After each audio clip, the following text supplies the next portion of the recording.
Tyler here with a new series of videos that I'm going to be doing for you.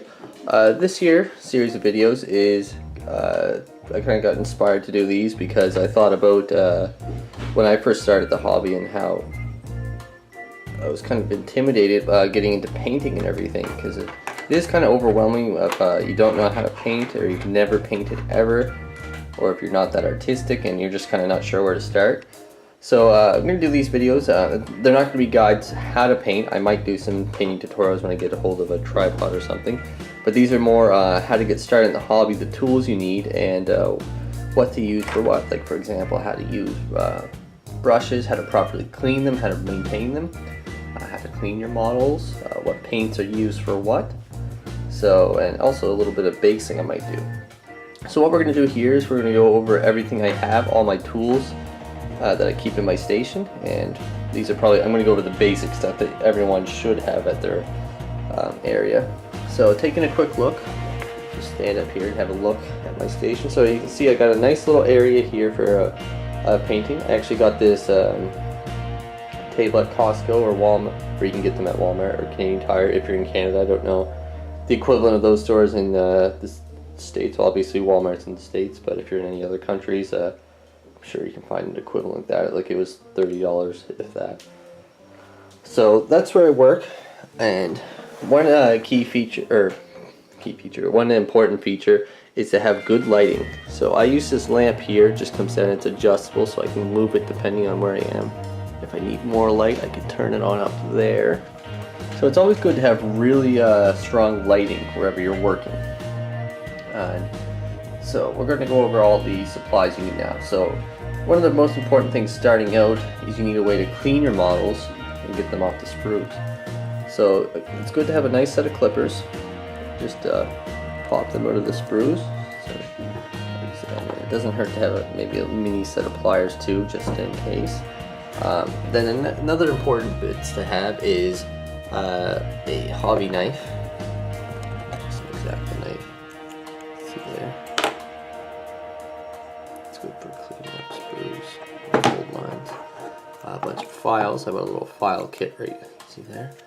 You can get that at your hardware store, or whatever equipment store you have around. They're pretty cheap. It was like $10 or something. So that's everything you need to get started. And obviously, paint or glue is important. I use this Loctite stuff. It works really well on fine cast and plastic. No complaints at all with that. The crazy glue works as well. So then you get into actually painting your models. That's everything you really need to get them assembled. Oh, an important thing to have too is spray primer. I use the Citadel stuff just because it's there and I know it works good. You can also use other spray paints. I've used a white before from Walmart. It wasn't bad. It was kind of chalky, but it came out good. Do some research on that spray paints if you're kind of unsure of what to do for that.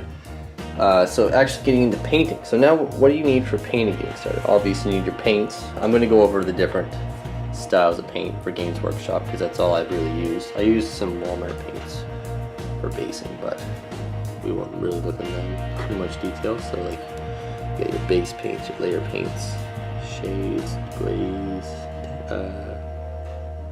technical, dry paints. So we'll go over those in more detail in different videos, but you obviously need your paints. You know what paints you're using too, and do some research on how you're going to do your scheme. Learning how to use washes is really important. You need an area where you can rinse your brushes. So I just use this little tub here. You can use really any plastic container you got left over.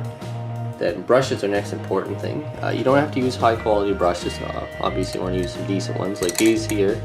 These white handled brushes I use for most of my models. I bought all of them, just came in a little kit. It was like $5. But I use like the Citadel detail brushes. And they use these ones for basing and dry brushing. This one here, especially for dry brushing, it's got stiff bristles. And these here are more for my terrain making or painting large surfaces, like a large base on a monster screecher or something. I also have another container for cleaning brushes too, for when I do a lot of painting with red or any other colors that are really hard to get out. Next you need place to clean off your brushes, or in case of dry brushing, rub the paint off. So I recommend keeping a couple different layers there. I have different layers for different colors and different areas. So I got, like, obviously that's for my Tyranids area there where I do dry brushing for my Marines. And this side here is where I've done Tyranids. Seems the colors more correspond to them there. These are all for my Marines. So that's what you need for actually painting. I'd also recommend too getting a palette. When I first started, I didn't actually use a palette at all, and it makes a huge difference having a palette to be able to mix colors, or just to spread the paint out and maybe even water it down. We'll go over kind of conditioning paint, but I'm no expert on that, but what I've been doing has been working for me, so we'll see if it maybe helps you get started. And there's a bunch of other really good painting videos online that'll teach you more. We're also too back to assembling. It's good to keep some sprues around. I glue pieces of models, like tinier infantry models, to these sprues because I find they're easy to hold. I can get in all the areas easier rather than the model glued together.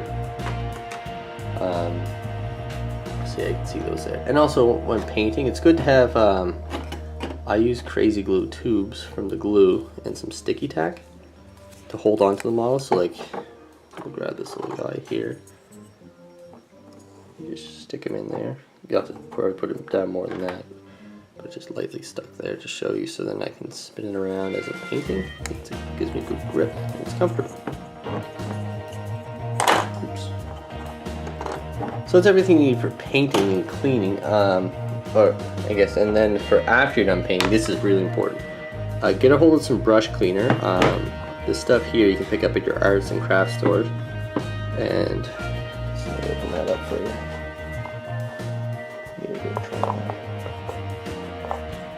So what this stuff looks like, it's sort of like a lather. You just put your brush in and with some water and lather it up, then you just take the brush out and rub it around on your hand. You can see the colors going, you just swish it around. I'll do a video like full detail on actually how to do that. So that's what you need for cleaning your brushes. And it's really important that you do that, because you can ruin brushes if paint gets built up in there, or if sometimes color stays in and it can somehow wash out into your other colors. Like say if you're doing white, maybe some red will pop in there just slightly enough that you're not getting that pure white you're going for.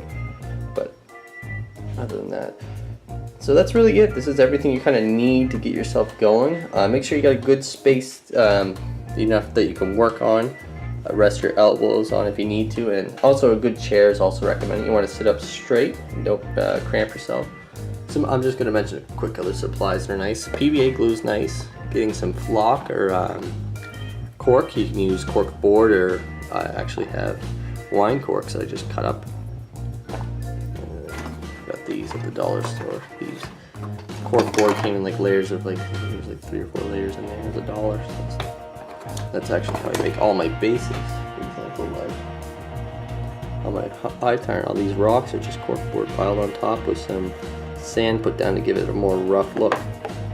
And I'll go over basing and all that stuff too, and how I base. And actually, I'm going to base my Marines, so I kind of finally decided on a style for that. So I'm going to go over all that stuff in specific detail, what paints are for what, how to maintain brushes, how to actually clean mold lines, get your models all set up for painting. But anyway, thanks for watching. This is the start of a new series. Stay tuned for more videos. I'm going to be starting Tyranid Tactica back up. We'll be building, I think, a 1750 point list for 7th edition. I'm going to do a list for Maelstrom and just for standard missions. They're going to be kind of all-comers lists again, not power lists, but not weak lists either. Kind of your all-around Tyranid lists for effectiveness. So you might see some similarities to 6, maybe some won't be quite the same, because I've got new models as well, and I've got a bit more experience. So thanks for watching. Don't forget to subscribe and share and support our channel.